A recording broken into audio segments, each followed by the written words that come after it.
Snark Squad. Babes. We are fucking here. We love you. And no, it is not the wine speaking. I mean, maybe a little bit. Okay, maybe like 20% the wine.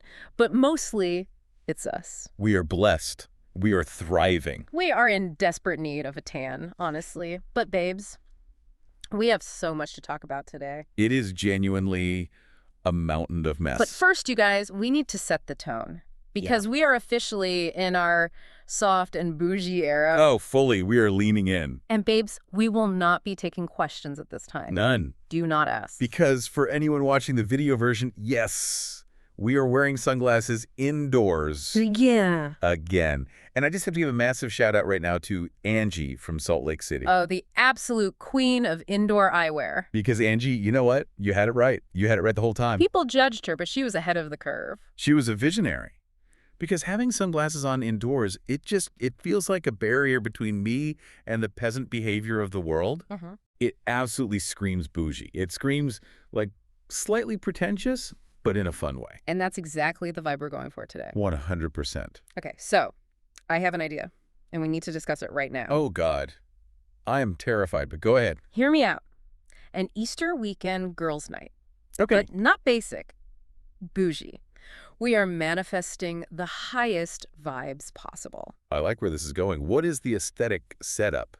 Obviously, everything is pastel, but like muted, expensive pastel, not neon plastic eggs. We are talking linen napkins, charcuterie that is structurally unsound because it's so tall. Wait, I love that. And drinks. Are we doing wine or like a themed cocktail? Oh, a themed cocktail for sure. Like a lavender gin fizz, but heavily poured. Yeah. And elevated snacks. Naturally. But what are we doing? Like, we aren't painting eggs, right? No. Okay, so this is where it spirals. Instead of an Easter egg hunt, everyone downloads a dating app. Oh, no. Yes. Everyone gets on the apps, and the game is you have to find someone you actually know.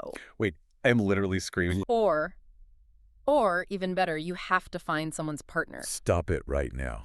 That is so toxic. Is it genius, or are we ruining lives? Because I feel like it's a fine line. It is an incredibly fine line. Mm. I mean, you are actively seeking out chaos. But imagine the group chat. Like, imagine finding your coworker's fiancé on Hinge during Easter brunch. I mean, on one hand, it's a public service. Mm. On the other hand, you're blowing up an entire family dynamic right before they carve the ham. Exactly. Keep it messy, that's what I say. Speaking of messy, we're currently snacking. We are.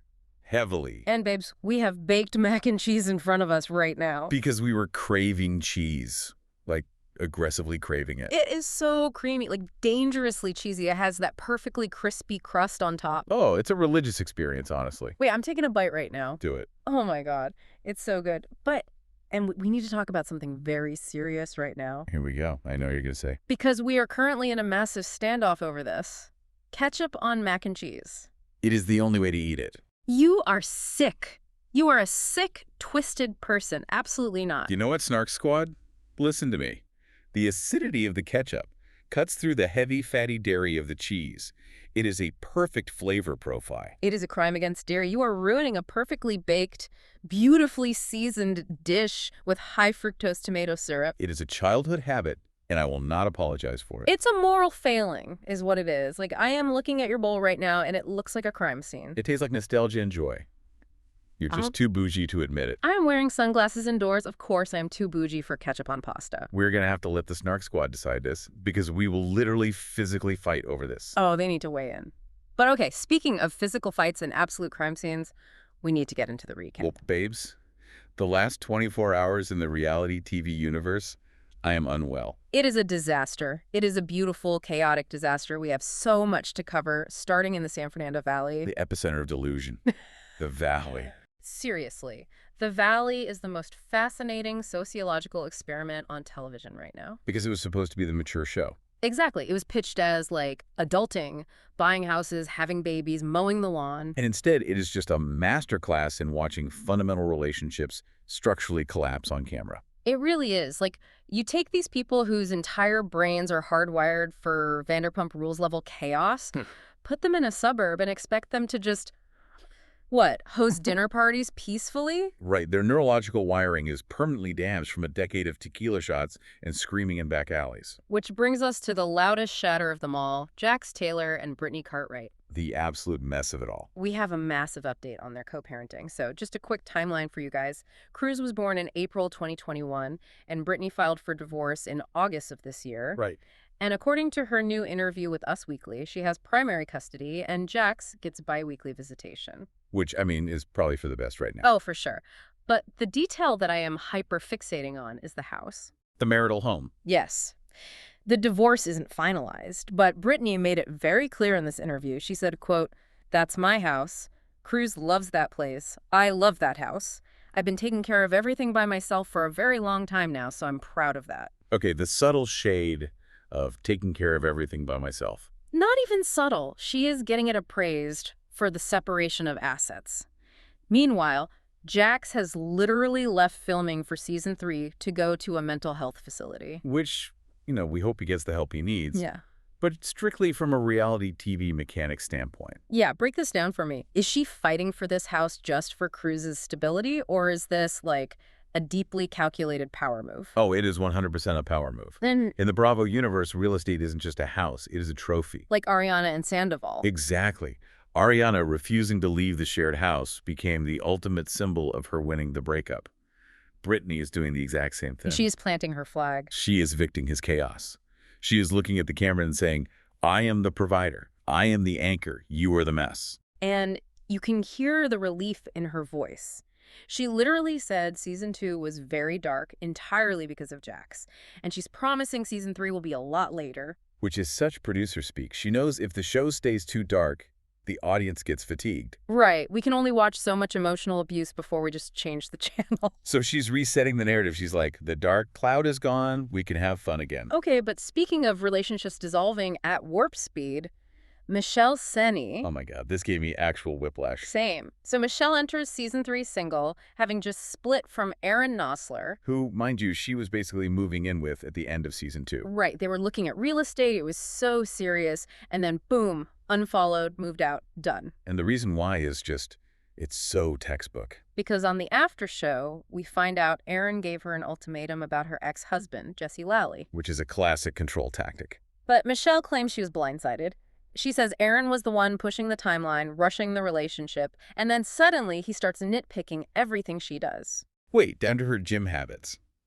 Literally. Criticizing her daily routine and how much cardio she does, make it make sense. I will make it make sense. Mm-hmm. It is the reality TV relationship pressure cooker. Ooh, tell me. When you are a newly divorced cast member, the most lucrative storyline you can have is the whirlwind romance. Obviously. So they accelerate the dating timeline. They skip all the normal steps to get to the dramatic, we're moving in together phase for the cameras. But they don't actually know each other. Exactly. So the foundation is completely hollow, and the second the cameras drop, or the reality of sharing a bathroom sets in, Aaron freaks out. He realizes he's trapped. Right. And instead of just communicating that, his subconscious starts picking fights about her gym schedule as an excuse to eject from the relationship. He was looking for an exit strategy. 100%. And into this exact chaotic, newly single void steps the man who practically feeds on ambient disaster. Oh no, please don't say his name. Tom Schwartz. I am already exhausted. He parachutes into the valley for season 3, looking for what he literally calls his Bravo rebirth. Running from the Scandival radiation. Yes.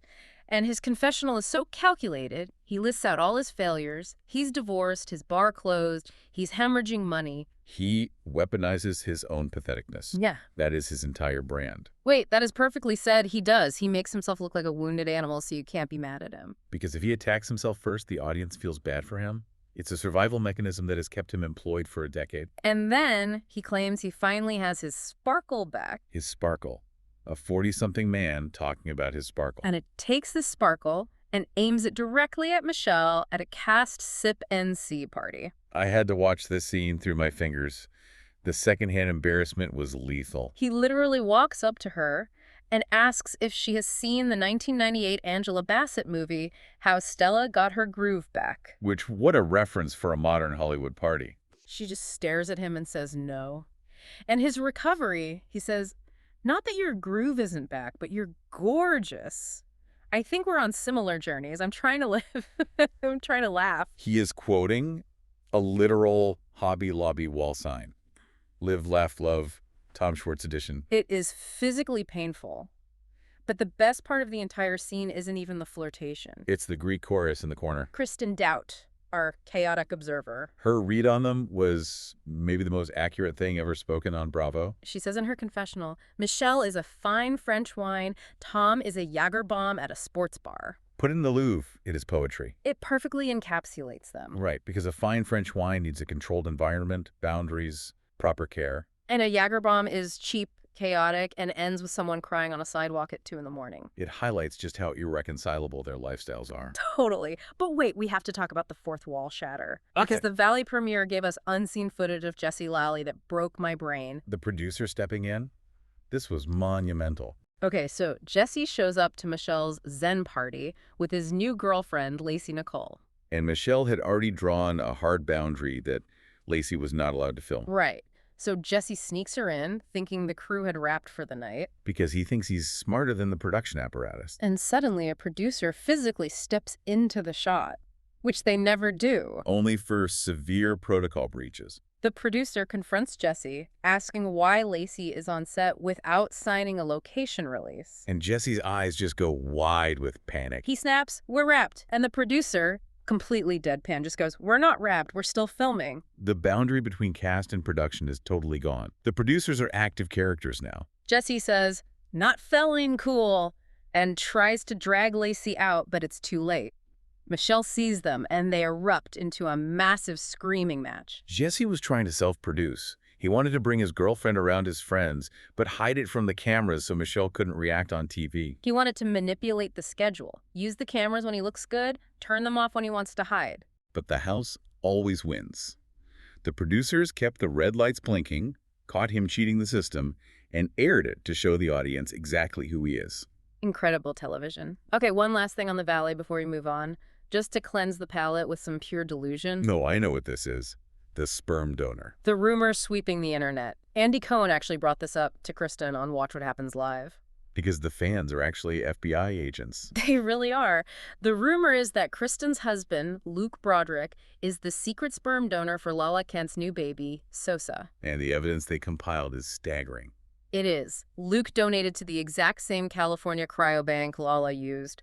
They found a physical resemblance, and the donor profile matches Luke's background perfectly. It sounds insane, but in this group of people, it's entirely plausible. Kristen's reaction was everything. She laughs, admits it would be totally on brand for how incestuous their friend group is. But then her defense. She shuts it down by saying, quote, "Lala's batch was a lot fresher than Luke's college sperm." I am crying. What does that even mean? Andy asks her how she could possibly know the freshness date of a sperm sample, and she just shrugs and goes, "That's what they told her." It is so absurd. But it just shows that in reality TV, there are zero boundaries. A medical donation from a decade ago is now a primary plot point. Every molecule of their history is content, which is the perfect transition, babes, because we are leaving the Valley and we are heading to the Hamptons. Oh, God. The summer house betrayal. We are entering a pressure cooker. This is being called a Scandival level event. I feel like people throw that term around too much, but in this case, the mechanics of this betrayal are uniquely sinister. It is dark. Okay, so we have the confirmed romance or situationship, whatever you want to call it, between Amanda Batula and Wes Wilson. Which is already a lot to process. Right. Amanda is estranged from Kyle Cook, who is the anchor of the show. West had this massive fan-favorite romance with Ciara Miller. And Ciara is Amanda's absolute best friend. So on a base level, Amanda hooking up with West is a catastrophic violation of the girl code. But the hookup isn't even the worst part. It's how Ciara found out. According to this bombshell TMZ report, Ciara didn't find out from Amanda. She found out because someone sent her an undeniably intimate, explicit video of Amanda and West together inside his apartment. And here's the terrifying detail. That video was recorded and leaked without Amanda or West's knowledge or consent. My blood literally runs cold thinking about it. Amanda allegedly wanted to sort out her feelings before talking to Ciara, but this secret video totally stripped her of her agency. Paparazzi caught photos of Ciara slumped over on a sidewalk in New York, just visibly shattered. I am so furious on their behalf. Like, how does a video like that even get recorded? Was it a nanny cam? Was someone hiding in the closet? This is where we cross the line from messy gossip into actual prosecutable crimes. Yes. Talk about the legal side of this. When you are on reality TV, you consent to being filmed by a crew during scheduled hours. You do not consent to hidden cameras in a private bedroom. New York is a one-party consent state for audio, right? Yes, but visual recording in a place where you have a reasonable expectation of privacy, like a bedroom, is a severe voyeurism statute violation. It's an actual felony. Exactly. But the culture of reality TV incentivizes receipts so much that people adjacent to the cast are now willing to commit crimes just to drop a bomb in a group chat. And the blast radius is huge. Have you seen Kyle Cook's TikTok interview about this? The 15-minute impromptu rant to Adam Glenn. Yes. Kyle looks like his entire reality just glitched. He said he's in shock, hasn't even heard from Andy Cohen, but he actually expressed deep concern for Amanda's mental health. He said she is fragile and asked the fans to stop the cyberbullying. Which, credit to him, he protected her for 10 years. But then he pivots to Wes. Yes.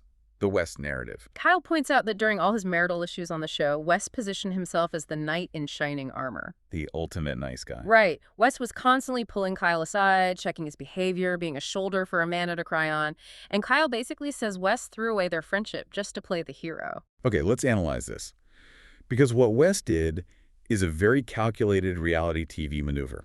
Are we being too cynical? Could he have just made a mistake? No, I don't think so. When a marquee couple like Kyle and Amanda fractures, peripheral cast members will leverage that collapse for their own hero edit. Oh, wow. Wes played this safe harbor. He built audience goodwill by being the anti-Kyle. But to then secretly sleep with her, it reframes all his previous empathy as predatory opportunism. He wasn't being a friend. He was waiting for the stock to drop to acquire the asset. Bingo. That is chilling. And the crazy part is none of them can actually talk about this legally because of Bravo NDAs. So they resort to proxy warfare. My favorite kind of warfare? Paige DeSorbo's fan-run cat Instagram account. It is the absolute peak of strategic ambiguity. It's brilliant. Paige is Ciara's fierce protector. She can't tweet Amanda is dead to me, so instead, this Instagram account for her cat, Daphne, posts a coded photo. Describe the photo for the Snark squad because it's wild. It's a drawing of 3 cats representing Paige, Ciara, and Hannah Berner lounging on a bed eating macarons. But in the background, there is a trash can. And inside the trash can is a swimsuit.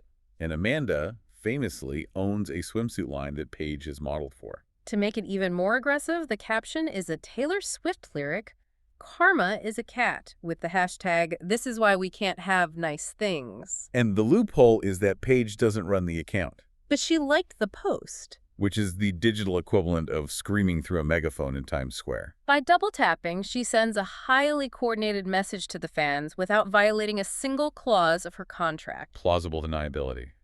I just thought the cats were cute. I didn't see the trash can. Okay, we need to take a breath, have another bite of mac and cheese, because we are moving into the housewives ecosystem. With titans of the industry. The veterans. Because the way these women and the network handle off-season turmoil is on a totally different corporate level. We are dealing with multi-million-dollar brands now. Let's start with the business side. Fans are rioting because Bravo officially put Real Housewives of Miami on pause for season 8. Which is a travesty, honestly. Andy Cohen actually got cornered at a premiere party and had to address the mob. He deflected, obviously, and said it wasn't his choice. He laid out the brutal mathematics of Bravo's schedule. Which, they never talk about this candidly. He said Bravo only airs premiere shows Sunday through Thursday. They only have slots for about 7 shows at once. And those slots are choked up. Because they have the RHONY reboot, and they have the new season of Vanderpump Rules, which Andy even admitted VPR had record low ratings last year. It's the sunk cost fallacy. VPR is an anchor franchise, so they will ride it until the wheels fall off, regardless of ratings. But Andy made a good point about Miami. He asked, if they don't have an open slot for 14 months, why would they film it right now? Exactly. Breaks that down for the listener because people don't get why they can't just vault the footage. Reality TV isn't a sitcom. It's fresh produce. If they shoot a season today and sit on the hard drives for 14 months, the narrative rots. Because we follow them on Instagram and TikTok? If they film a massive fight over a business launch, but the show doesn't air until late 2027. We will have already watched the business launch fail and get sued in real time online. The audience would feel totally disconnected. So pausing it is risk management. Yeah. They want the footage to feel urgent when it finally airs. Makes perfect sense. But while Miami is paused, the legal drama for other housewives is in full swing. The family court battles. This is where it gets heavy. We have 2 very different uncouplings right now. First, in New York, Sai De Silva's husband, David Craig, just filed for divorce after 9 years. They met in Costa Rica in 2009, 2 kids. The dynamic here is so striking to me. Sai is this polarizing, spotlight-craving content creator. Her entire life is a product. And David is famous for being almost pathologically private. He is never on her grid. It's the definitive reality TV trap. One partner needs public exposure to survive financially, and the other viscerally rejects it. And when you add Bravo cameras, that friction turns into a fault line. The fact that he filed right as cameras picked up for season 16 is telling. Oh, he knew what he was doing. He is using the production timing to ensure his exit is the centerpiece of her storyline. It's a statement. But then you flip over to Orange County, and it is a completely different, much darker legal war. Gina Kirschenheiter's fiancé, Travis Mullen. Yes. Travis is locked in this brutal, endless custody battle with his ex-wife, Megan. Travis already got temporary sole custody of their 3 kids back in November 2025. Because he alleged Megan was keeping them out of school and blocking visitation, now they are back in court, and the TMZ details are grim. What are the new filings saying? Travis claims Megan missed several court-ordered drug tests and failed to provide basic care. Oh my God. And Megan is firing back, claiming Travis is weaponizing family court as a tool for coercive control and retaliation. That is incredibly heavy. And Gina is right in the middle of it. Travis just gave her a 6-carat diamond ring. They are trying to project this happy, blended Bravo family image while this scorched earth war is happening off-screen. It brings up a huge question. Tell me. Imagine being the family court judge. When one party's income relies on a Bravo narrative, how do you separate the highly edited storyline from factual reality? It has to be almost impossible. Opposing counsel will absolutely use the show as a weapon. They will argue the custody battle is being prolonged just to secure a storyline and a contract renewal. Wow. That is so dark. The reality of the television production actively contaminates the reality of the courtroom. It's dangerous. Okay, I need a pivot. I need some petty, classic housewife behavior. Let's do it. Legacy shade in Paris. My favorite nugget of the day.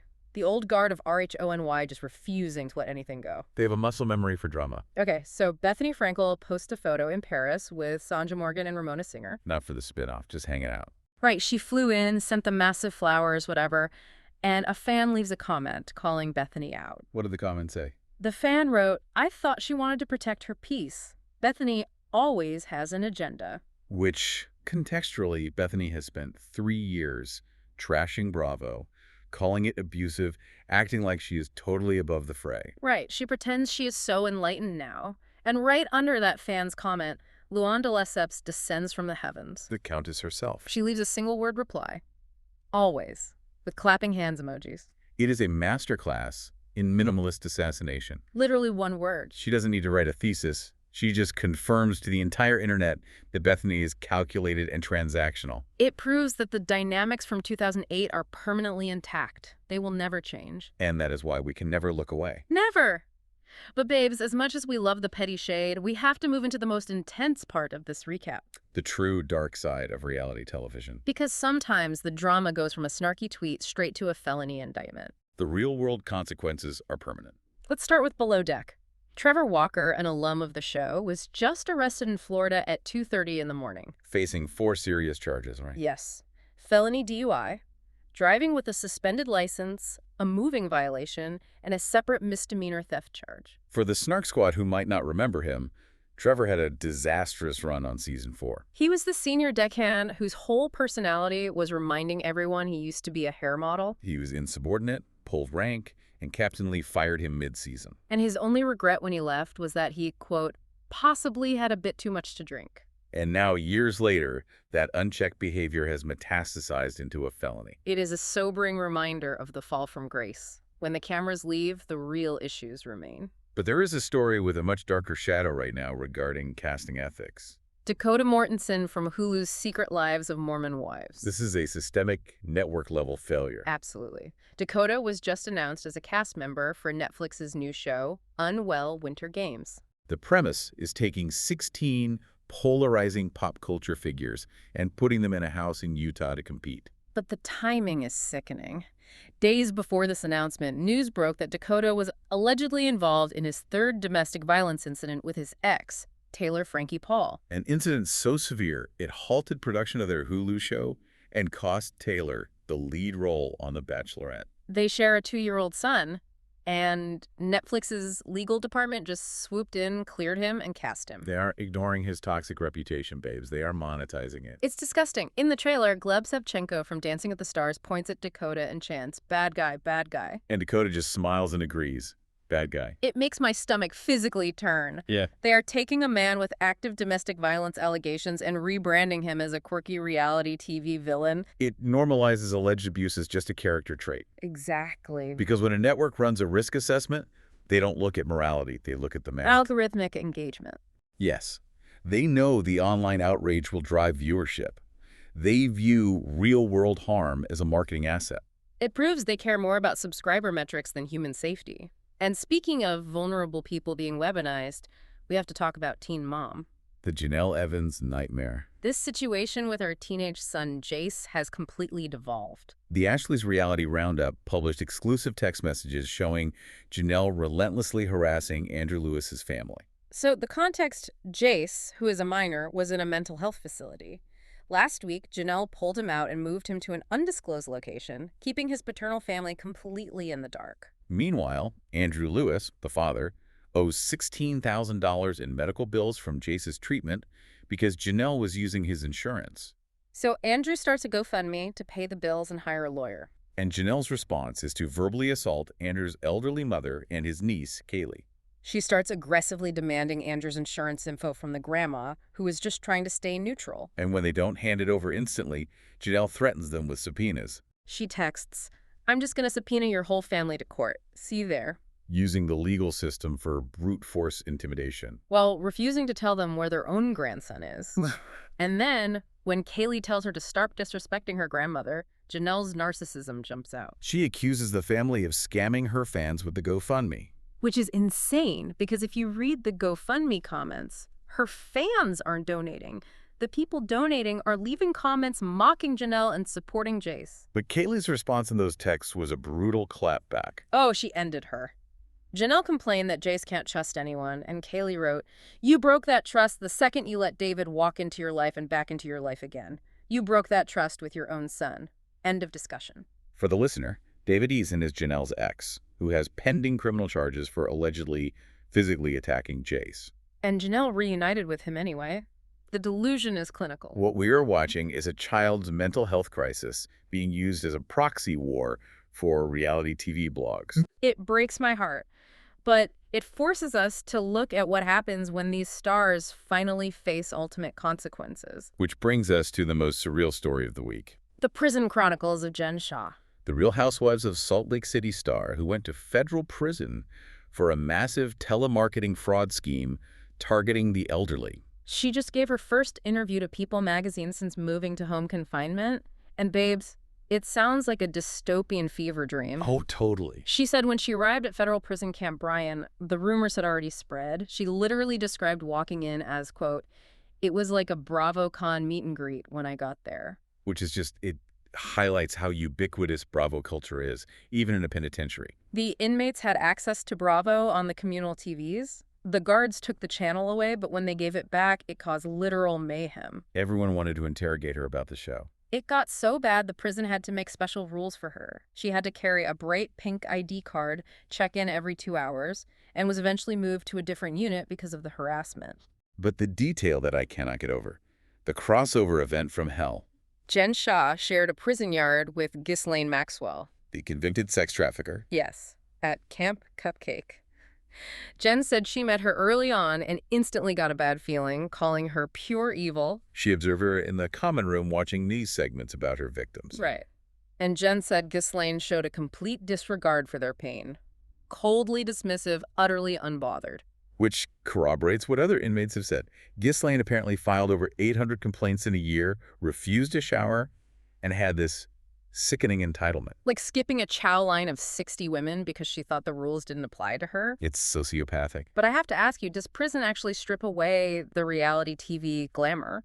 Or does it just give these narcissists a darker stage to perform on? Oh, it's definitely the darker stage. Really? Prison is designed to strip your individuality. Right. But for someone whose brain needs to be perceived like a reality star, they just adapt the performance. Wow. The fact that she compared prison intake to BravoCon tells you everything.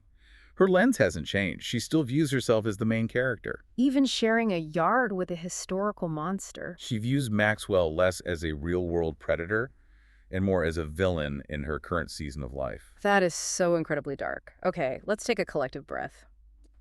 Because we have covered an overwhelming amount of ground today. A mountain of delusion. We went from Brittany Cartwright's house appraisal to the terrifying hidden camera in the Hamptons. The corporate logistics of pausing Miami. And ended up in a federal prison yard dissecting Jen Shah and Ghislaine Maxwell. The through line here is that the reality TV lens is inescapable. The cameras turn off, but the public surveillance never closes. The off-screen fallout is the actual show now. And that is the vital takeaway for you, Snark Squad. We consume this for light entertainment. We pick sides while drinking our wine. But these are real lives with permanent consequences. Felonies, custody battles, prison sentences. It forces us to examine our own voyeurism. Where do we draw the line between our entertainment and the collateral damage? Are we complicit? Exactly. If this industry rewards conflict and betrayal with money and fame, are we, the audience, complicit in the destruction of these people? Or does the industry just act as a magnet for people who were always going to self-destruct, with or without a camera? Are we creating the monsters, or just buying tickets to the zoo? A heavy thought for a Thursday afternoon in sunglasses. Speaking of our bougie delusion babes, we need to wrap this up before I finish this entire bowl of mac and cheese. The ketchup is staring at you. Don't even start with me. Snark Squad, let us know. Are you doing anything chaotic for Easter? Would you play our toxic dating app game? Please play it and send us screenshots. And more importantly, where do you stand on the great ketchup and mac and cheese debate? Defend me in the comments. They will defend the ketchup, I promise you. Do not forget to rate, review, and subscribe on whatever platform you are listening on right now. And send in your shady, snarky, or stupid submissions for next week's reading. Send this episode to exactly one bougie friend who needs to hear this recap. Thank them for being part of the chaos. And we love you guys so much. Stay messy. Stay bougie. And we'll see you on the Snark side.